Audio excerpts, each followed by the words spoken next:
Bismillahirrahmanirrahim. Assalamualaikum warahmatullahi wabarakatuh. Salam Andalusia. Cerdas, religius, bersahabat, luar biasa, hebat. Bagaimana kabarnya Ananda hari ini?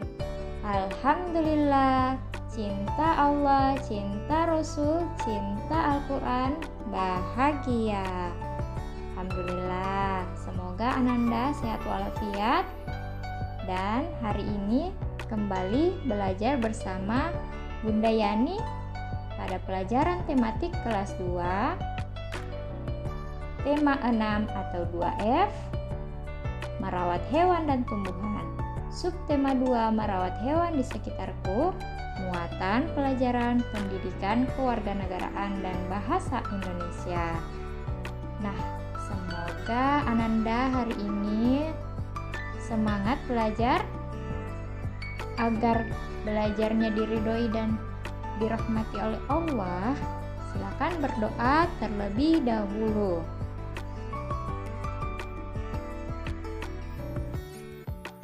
Adapun pokok bahasan kita hari ini untuk pendidikan kewarganegaraan tentang hal yang boleh dan tidak boleh dilakukan di sekolah. Untuk bahasa Indonesia mengenai penggunaan huruf kapital.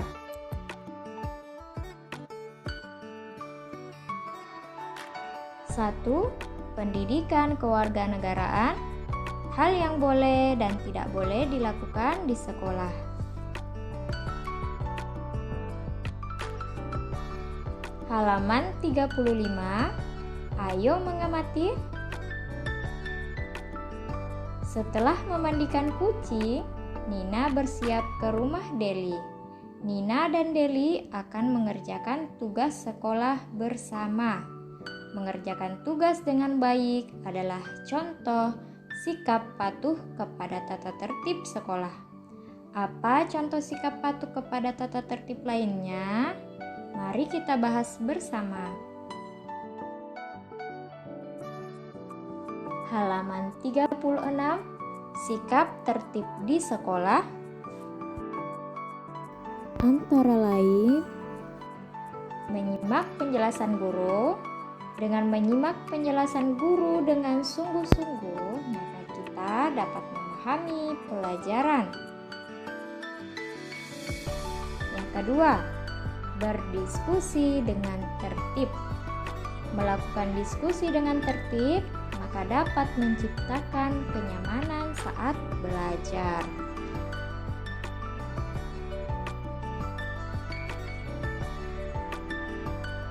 Adapun yang tidak boleh dilakukan ketika pelajaran berlangsung antara lain: 1. Mengganggu teman yang sedang belajar. Yang kedua, menyontek pekerjaan teman. Yang ketiga, mencoret-coret meja. Dan yang keempat, mengobrol ketika pelajaran berlangsung.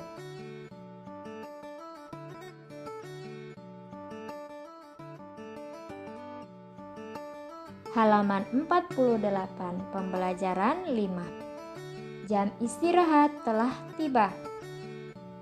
Nina ingin mencari buku tentang cara merawat kucing di perpustakaan. Perpustakaan ramai pada jam istirahat. Banyak siswa yang ingin meminjam buku. Siswa mengantri dengan tertib. Siswa tidak berkerumun di dekat petugas perpustakaan. Semua siswa mematuhi tata tertib. Setiap tempat memiliki tata tertib. Tata tertib harus dipatuhi. Misalnya sebagai berikut. Perhatikan tayangan berikut ya. Macam-macam tata tertib di sekolah. 1. Tata tertib di kelas. Berdoa sebelum memulai pelajaran. Memperhatikan guru saat pelajaran. Mengangkat tangan jika ingin berbicara.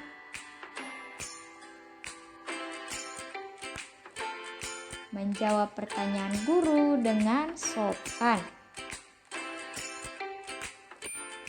Tunggulah namamu dipanggil saat guru membagikan buku tugas. Dan meminta izin sebelum keluar kelas. Yang kedua, tata tertib di perpustakaan.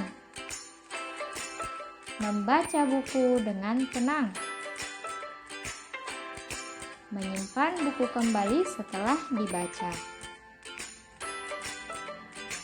Mengantri dengan tertib saat meminjam buku.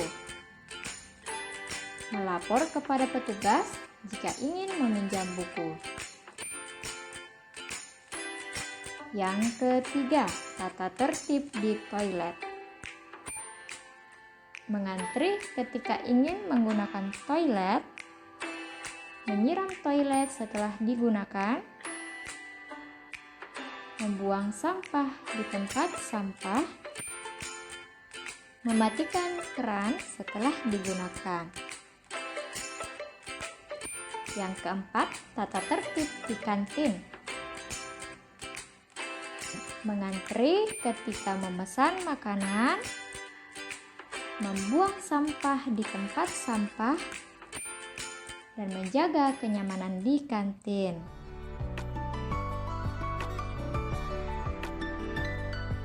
Halaman 52, pembelajaran 6, ayo membaca. Hari ini Deli mendapat giliran piket kelas. Ketika membersihkan jendela belakang kelas, Deli melihat Edo mencoret-coret dinding kelas. Wah, Edo ketahuan oleh Deli ketika dia sedang mencoret-coret dinding kelas.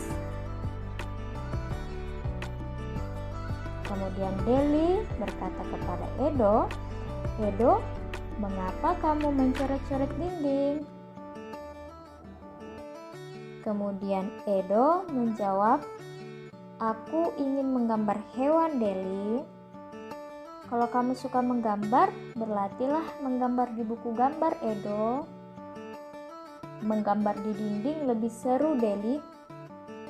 "Itu tidak boleh, Edo. Dindingnya nanti jadi kotor. Kamu melanggar tata tertib di sekolah." "Kamu benar, Deli. Aku menyesal telah mencoret-coret dinding." "Tidak apa-apa, Edo, jangan diulangi lagi ya." "Ya, Deli, aku akan menghapus coretan ini." Wah, salah satu sikap yang terpuji, mengingatkan teman ketika melakukan kesalahan. Dan Edo ketika ditegur, dia berjanji tidak akan mengulangi kesalahannya lagi.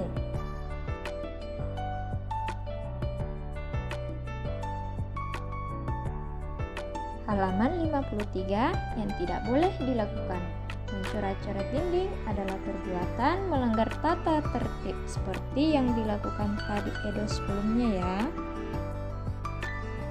Contoh perbuatan lain yang melanggar tata tertib antara lain membuang sampah sembarangan. Jadi Ananda, di sekolah itu kita sudah disediakan tempat sampah. Ketika Ananda membuang sampah sembarangan, maka itu termasuk melanggar tata tertib sekolah. Kemudian yang kedua, mencabut bunga di taman. Mengapa? Karena merawat tanaman, mau kita di sekolah, di rumah, dimanapun, adalah salah satu cara kita agar menghargai dan mencintai ciptaan Allah. Maka dari itu, di sekolah kita tidak boleh mencabut bunga. Nah, tindakan apa lagi yang tidak boleh dilakukan di sekolah? Apa yang kamu lakukan jika melihat temanmu melanggar tata tertib sekolah? Nah, ketika melihat temannya melanggar, bagaimana sikap kita? Tentu saja sikap seperti yang dilakukan oleh Deli. Menegur teman dengan baik, dengan sopan, dengan perkataan yang baik. Dan ketika ditegur, berjanji tidak akan mengulangi kesalahannya lagi.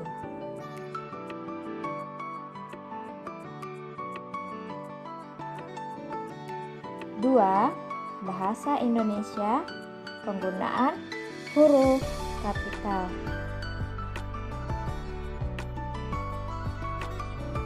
Halaman 29.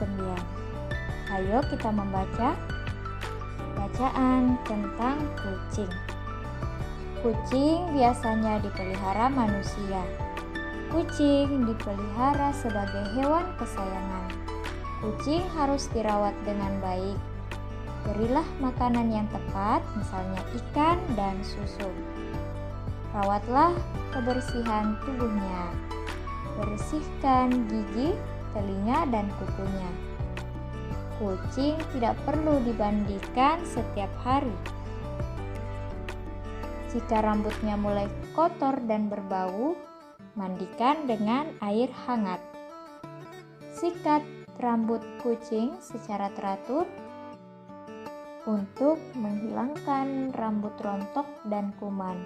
Terakhir, seringlah bermain dengannya. Bermain akan membuat kucing senang dan tumbuh dengan baik. Kemudian pada halaman 30, lengkapilah kalimat-kalimat berikut sesuai bacaan tersebut. A. Kucing adalah salah satu jenis hewan titik-titik. Nah, salah satu jenis hewan apa? Ya, peliharaan. Ya. Yang kedua, kucing harus titik-titik dengan baik. Kata apa yang dapat menghubungkan kalimat tersebut? Ya, betul. Kucing harus dirawat dengan baik. Tentu ya. Yang ketiga, contoh makanan yang baik untuk kucing yaitu ini sudah jelas terdapat pada bacaan, yaitu ikan dan susu. Yang keempat, kebersihan kandang kucing harus tentu saja harus dijaga. Dan yang kelima, kucing harus dimandikan ketika coba ingat yang tadi sudah kita baca. Kucing dimandikan ketika rambutnya mulai kotor dan berbau. Good. Garis bawahi kata-kata yang menggunakan huruf kapital. Mari kita lihat bacaan sebelumnya tentang kucing. Ayo kita garis bawahi bersama. Ananda bisa sambil menggarisbawahi pada bukunya juga ya. Oke, yang pertama ada kucing ya, huruf K-nya besar ya. Kemudian di baris pertama ada, tentu di awal kalimat terdapat kata kucing. Baris kedua ada lagi kucing. Baris ketiga kucing lagi. Baris keempat, awal kalimat lagi, berilah. Kemudian baris selanjutnya, rawatlah. Kemudian ada kata bersihkanlah. Kata kucing lagi. Selanjutnya ada kata jika. Baris selanjutnya ada kata sikat. Kemudian terakhir dan bermain ya. Perhatikan huruf kapital semuanya berada di awal kalimat.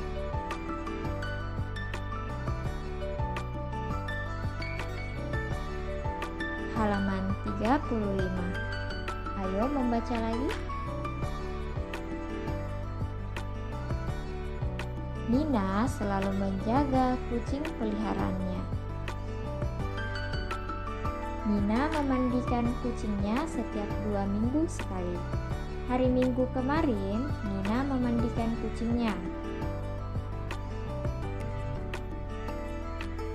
Adi ingin membantu Nina memandikan kucing. Nina mengajari Adi cara memandikan kucing. Mula-mula, rambut kucing dibasahi dengan air hangat. Setelah itu, rambut dicuci menggunakan sampo kucing. Setelah bersih, barulah dibilas dengan air bersih. Pertanyaannya, di mana saja huruf kapital digunakan?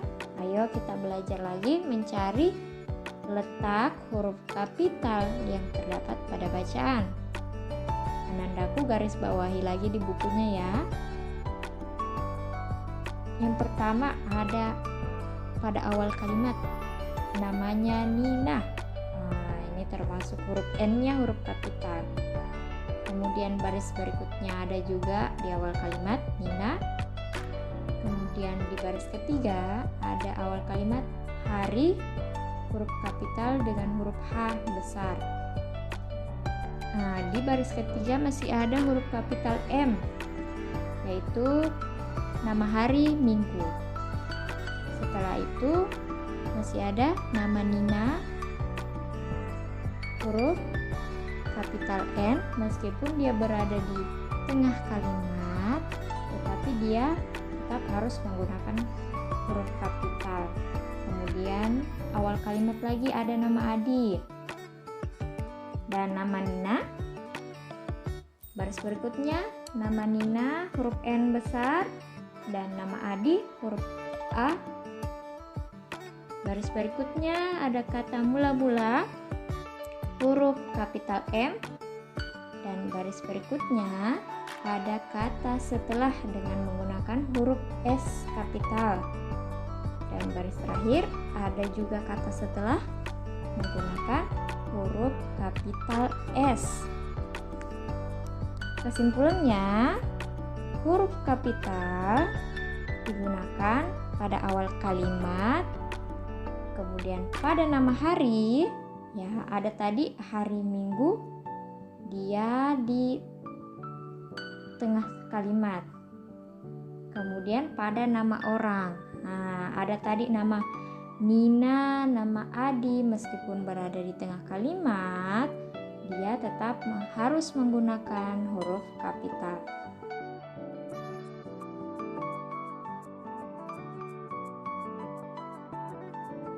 Halaman 40, huruf kapital yang digunakan pada nama hari, yaitu hari Senin, Selasa, Rabu, Kamis, Jumat, Sabtu, dan Ahad. Contohnya, setiap hari Senin aku mengikuti upacara bendera. Jadi, di kata Senin, huruf S-nya menggunakan huruf kapital. Lanjut di pada halaman 44, huruf kapital juga digunakan pada nama bulan, yaitu Januari, Februari, Maret, April, Mei, Juni, Juli, Agustus, September, Oktober, November, dan Desember. Contohnya, Nina akan pergi berlibur pada bulan Desember. Nah, pada kalimat ini ada kata Desember yang merupakan nama bulan, sehingga dia menggunakan huruf kapital D pada awal kalimat. Catatannya, setiap kalimat harus selalu ada titiknya. Jadi pada akhir kalimat Ananda harus menggunakan titik.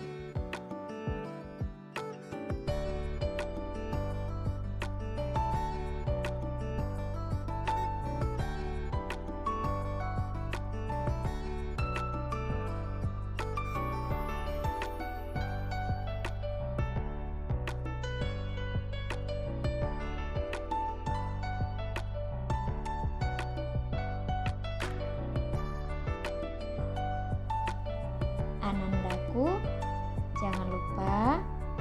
Belajarlah dengan sungguh-sungguh, karena kesungguhan itu akan membukakan kemudahan.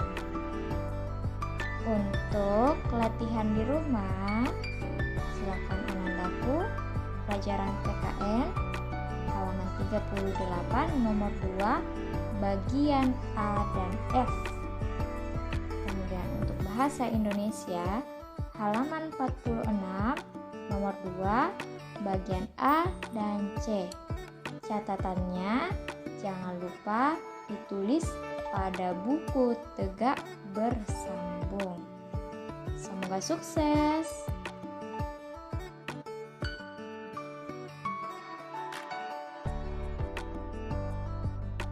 Alhamdulillah, pelajaran kita hari ini cukup. Semoga Ananda senantiasa diberikan ridho dan pahala dalam menuntut ilmu. Amin ya robbal alamin. Jazakumullahu khairan katsira atas perhatiannya. Wassalamualaikum warahmatullahi wabarakatuh.